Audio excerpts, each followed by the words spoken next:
Hey friends, in today's video I'll be listing 10 weapons to keep an eye out for. Last week Bungie proposed some balance changes that would be going into effect this upcoming week, so this list is what I anticipate the meta to be, what I anticipate the community to latch onto, not necessarily what I find the most powerful, because if that was the case, the list would just be 10 sniper rifles. Before jumping into it, let's talk about some honorable mentions. I'm listing Sunshot because it's the only remaining 150 RPM hand cannon. It's in the energy slot. The Aikilo shotgun, also in the energy slot, has full bore, which is a barrel that most shotguns don't have access to, most pellet shotties. It's also a rapid fire and can get a variety of useful perks. So I'm going to start farming for this and I'm going to start putting it to the test, and maybe it will perform better than everything else. We will see. Sniper rifles, of course, because one hit kill at any distance. Kramil's dagger, because although you cannot obtain it anymore, it is not sunset, so if you have an old one, you can still use it, and yes, it has kill clip, so after getting a kill, you can just 2-tap people. Keep in mind that 120 RPM hand cannons will be hitting 80 damage to the head, so with multi-kill clip, which is a 17% damage bonus, you will only be hitting 94, which will not 2-tap most resiliences. Kill clip, on the other hand, is 30%, and it absolutely will. The next weapon is the Heritage Shotgun. Because of its base stat package, it gets very high aim assist and very high handling, so you don't have to trade off between each. For the next weapon, Lemon Arc has always been this good. It's just 120s were easier to get that chunk damage at a distance, and now Lemon Arc might be the way to go. Wither Horde is a personal favorite of mine. It promotes more primary gunplay when I use it because I place down the Blights as an anti-Sea Bear circle and anti-special weapon circle, and it seems to do the job. Now, Fighting Lion, as my longtime viewers know, has always been overpowered, and I've been saying this since day one. I still can't believe how powerful it is, and I still can't believe how little I see it. Teraba, this one might seem strange, but because exotics now make an Orb of Light on double kill, even if they don't have a catalyst to do so, that was mentioned in the TWAB, Teraba has potential to decimate lobbies more than it already was. So now with all those honorable mentions mentioned, I'm going to summarize my thoughts on the balance patch, which should be a couple sentences, and then we move into the top 10. So overall thoughts, I want to acknowledge that this is worth saying Bungie did a good job, but this one is not worth celebrating yet because we're relatively in the same place we already were. While at a glance to the average player, 120s and shotguns getting hit alone has already opened up a bunch of options. And yes, primary balance is in a much healthier spot. But the problem is, you can't really use a primary because special weapons and abilities are obnoxious. For shotguns specifically, we're set in this circumstance where slug shotguns are like awaken my masters, and while y'all were complaining about Fellwinter's Lie, y'all might not have noticed the sleeping giant that is slug shotguns. But anyway, that's just my thoughts. Let's hop into this list with the number 10 spot going to... That's right, baby. You read that correctly. Shoutouts to Cool Cheese. Shout out to Nom. The Multimach and/or the Borrowed Time. Multimach in the kinetic, Borrowed Time in the energy. What makes these SMGs particularly competitive is the fact that they have a 0.67 time to kill with a 25 meter drop off, and judging at how most maps are created in this game, being able to find 25 meters to duel is very possible. And when it's not possible, you have subclasses like the Behemoth that can throw down a glacier nade to make any lane 25 meters. When we look at the meta in a big picture perspective, these SMGs lost their two biggest villains, which was 120 RPM hand cannons and shotguns, and I guess Dead Man's Tale to an extent. Shotguns obviously make SMGs harder to use because if they slide at you and one-shot you, well, you don't get to TTK them.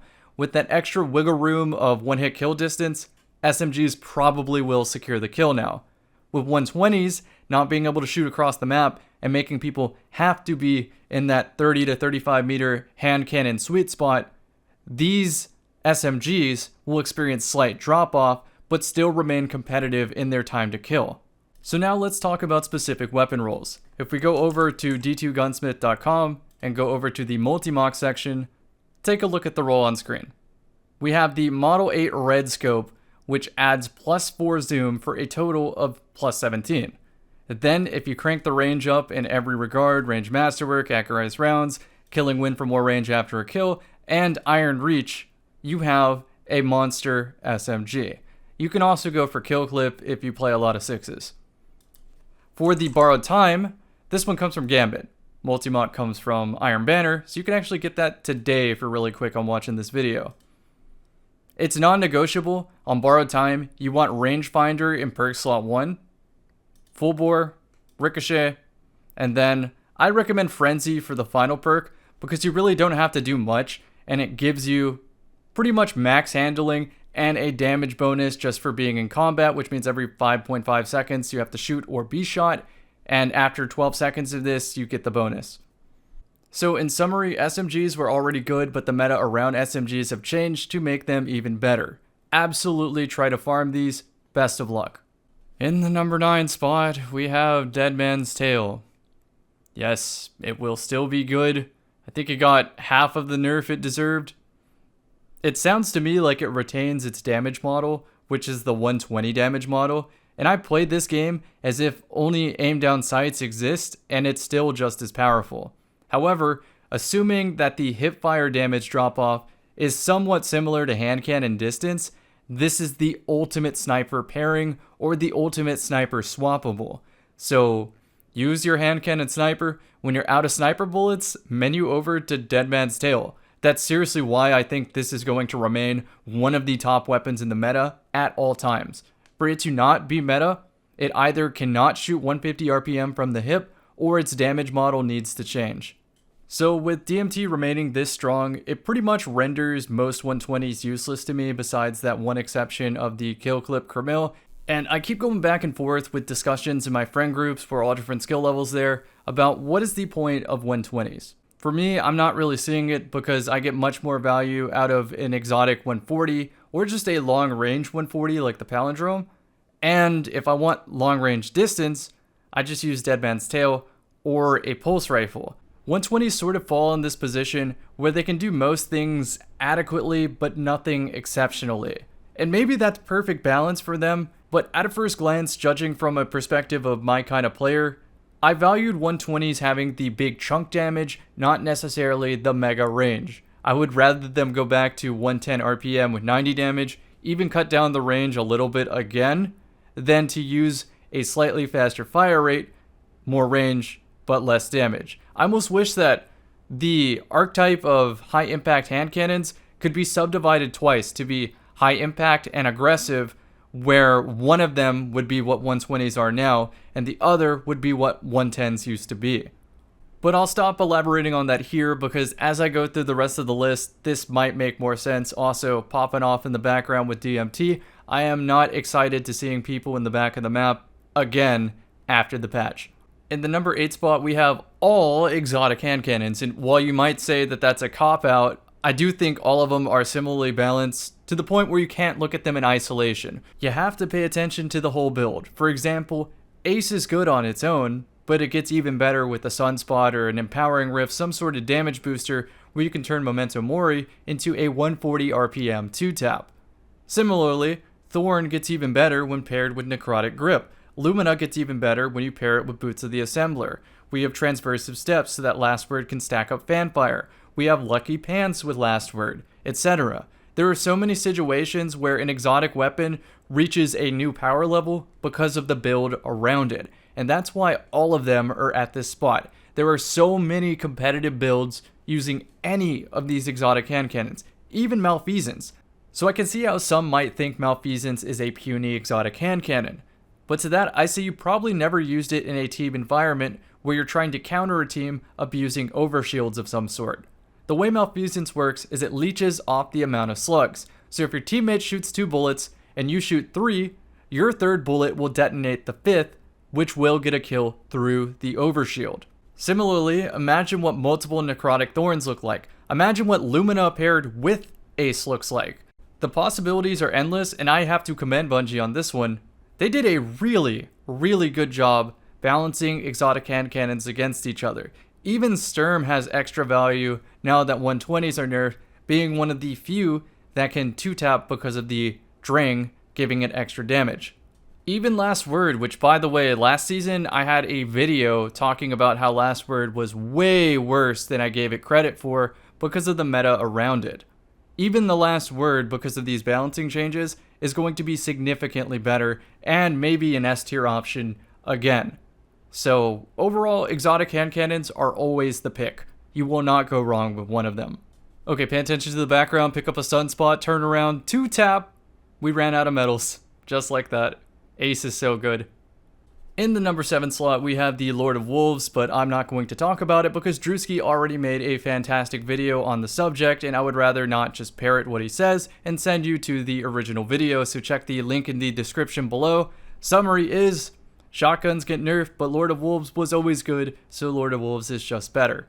In the number 6 spot, we have Bastion in the kinetic and Telesto in the energy. Both of these are a menace, but out of all the weapons in the game, I would say I get the most hate mail for being good with Bastion.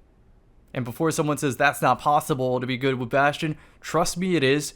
If you've ever seen somebody slide in with Bastion, hit someone in front of them, and whip 180 degrees to hit someone behind them within the 3 burst, yeah. Once you hit one of those, you will always be chasing that. So pretty much the same reason as Lord of Wolves. With shotguns being nerfed, you have more wiggle room to charge up the fusion rifle entirely, which might net you a one-hit kill that you otherwise would not have had the time to do. Moving on to number 5, we have the Messenger and the No Time to Explain and Stars and Shadows, depending on what role you have and what map it is. So let's start with the Messenger. This was one I initially did not expect to like so much until I accidentally got a max range role with Killing Wind, and at the time, my Twitch chat told me it doesn't stack. And I said, let's see about that. So go into a private match, and sure enough, it does stack. So you can get a 51 meter 2-tap. I did not stutter. A 51 meter 2-tap with Killing Wind max range active.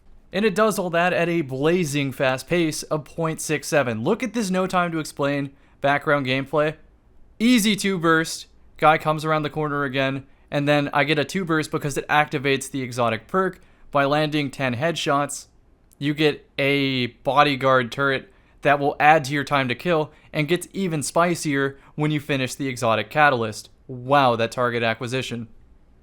When the turret's active, dueling against a No Time to Explain feels hopeless. I'm surprised I didn't see more of this last season, but it probably took 120s getting hit for people to be willing to try it out. You can obtain the Messenger from Trials of Osiris, and you can obtain Stars and Shadow from the end of a Crucible match, and both can have very similar roles, although it's worth mentioning that Stars and Shadow can also get Vorpal Weapon, which is amazing for shooting down supers, as people found out when Dead Man's Tale started rolling Vorpal Weapon. So get yourself 2 of them. Get yourself a max range Killing Wind with Kill Clip, and a max range Killing Wind with Vorpal Weapon. Good luck. In the number 4 spot, we have the Chaperone. Do I have to explain this one? Can we skip it? Can we say that I did? Save me the effort? Okay, fine. So Way of the Wraith, if you crouch and get a headshot kill, you have wall hacks, yes, like an actual cheat. I know that's hilarious in Destiny, for 3 seconds, to which you follow up with the Roadborne perk that's active on the Chaperone from getting a headshot kill, and then you start getting 16 meter headshots with a slug shotgun with very generous aim assist. When it comes to 6v6 game modes, this will be a plague. This will be one of the top weapons, no doubt in my mind. Let's move on to the next. You might be questioning why I speak so highly of Chaperone, but then give Retold Tail and Riiswalker the number 3 spot, but a pellet shotgun really cannot be replaced, because at a high level, the game plays so fast, at least in burst, it plays very fast. And it's not realistic to be able to have the time to line up a headshot with the slug shotgun, so the way top level players play is they put in chip damage and clean up with the shotgun by spraying in the general direction. And that aspect of shotgun play does not change with the patch. It just shifts the most used shotgun from the aggressive frame, like the Fellwinter's Lie, to the Retold Tail, and since a precision frame shotgun does not exist in the kinetic slot, Riiswalker is the next best thing. Hope that explanation suffices. I had enough gameplay to talk about this for 2 or 3 minutes, but it was such a good gameplay that I'm just going to upload the whole thing in isolation, maybe tomorrow or the next day. So look out in the description of this video where I will update that in the future, where you can see the spiciest Retold Tail gameplay. Hey, remember that Chaperone gameplay from a few minutes ago? Well, it's Palindrome gameplay now. You can obtain the Palindrome from doing the Grandmaster Nightfalls this season, and you can obtain Fatebringer, specifically the Time Loss version, from doing the Vault of Glass Remix raid. As for what role to get on these, just go for max range. Every perk that boosts range or helps with damage drop-off, just go for those perks. Pretty much 120s getting nerfed, 140s are the next obvious choice for mid-range dueling, so go for a 140. Alternatively, you also want to have a Waking Vigil with Vorpal Weapon so that you can swap to it when you know you're about to deal with supers. Palindrome renders almost every hand cannon in the game inferior. It is the most power crept version of a 140. You cannot afford to skip on this one. Get yourself a decent Palindrome and it will still be better than a perfect anything else. And yes, I will officially eat my words when it comes to Fatebringer. Now that 120s got hit, what remains is Fatebringer in the kinetic slot being a best in slot. So yes, I clowned on it initially, but now it's the best. Feel free to laugh in the comment section. Crazy enough, I'm finding a lot of side value in Dire Promise even over Fatebringer because of how much I play Arc subclasses. So to summarize this story, at some point Quick Draw got nerfed to not provide plus 100 handling, and in its place, Elemental Capacitor is the next best thing. By playing an Arc subclass, it gives you a giant boost to handling, which crazy enough ends up at close to 100 on the Dire Promise. So it's almost like playing with a Quick Draw hand cannon without having to sacrifice range for handling. Overall, the reason that legendary hand cannons are rated above exotic hand cannons is because of the Icarus Grip mod slot, which allows for perfect in-air accuracy, and that's kind of the name of the game with hand cannons. Now, moving on to the number 1 spot, we have the Duality. So oftentimes a player has to choose between a pellet shotgun and a slug shotgun, and Duality says, why not get you a man who can do both? The background gameplay is a cold we ran out of medals where I said, alright, I'll hop on Hunter, get some gameplay for this video. I initially didn't want to farm any gameplay for this video and just talk about the weapons and hope that my viewers knew what I was talking about, but I said, you know what, I'll spend a day on this. They'll probably thumbs up the video because they appreciate the effort, and the algorithm will love me. We'll see. Anyhow, the reason a pellet shotgun is good is because the fast pace of top level gameplay is put in chip damage and follow up by spraying in their general direction. But when you do afford that extra millisecond to aim in, you can go slug mode by aiming down sights with Duality and maybe pick up the wall hacks of Spectral Blades. Or if you're playing a Behemoth Titan and you, like Cool Cheese or Nom3 would use, you use the Glacier Nade to cut space so that you're within that lethal 25 meters of the Multimach. And sometimes there's a narrow space in between the glaciers where you can hit somebody with the slug version of the shotgun, whereas a pellet would just otherwise miss. You won't really understand until you're in the position, but a lot of maps in Destiny have very narrow openings where a pellet shotgun has no ghost of a chance of securing that kill, but the slug version absolutely will. But as we went over with the Chaperone and with pellet shotties like the Retold tail, there are pros and cons to both, and Duality does both jobs not only adequately, amazingly. This is the part of the video where I shout out Glow, Cool Cheese, Nom3, Drewski, etc.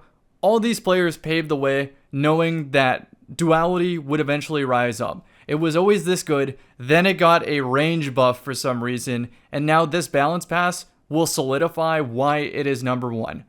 Try this gun out and get back to me in the comment section. And with that being said, that brings this video to a close. If you have any other weapons you think of that are sleeper in this meta that people should keep an eye out for, put that in the comment section below. Obviously with the top 10, only 10 weapons could fit on this list. I couldn't have mentioned everything in the game under honorable mentions. It is what it is. Yes, cool guy, I see you. Cloud Strike is good. But it's a sniper rifle, and I don't mention sniper rifles on this list because sniper rifles are the best thing in the game. Nothing even comes close. Anything else that I'm not thinking of? Probably, but I'm just gonna end the video for now. I stream live at twitch.tv/camicakes, where you can find me playing this Mario Kart of shooters called Destiny 2. I also play an MMO called Phantasy Star Online 2 New Genesis, which is kind of the predecessor of Destiny, but more MMO-like. So that's why I enjoy it. It has that difficulty and depth that I always wish this game had, and that is why I play it on my Twitch stream. Like the video, favorite, whatever, if you enjoyed it.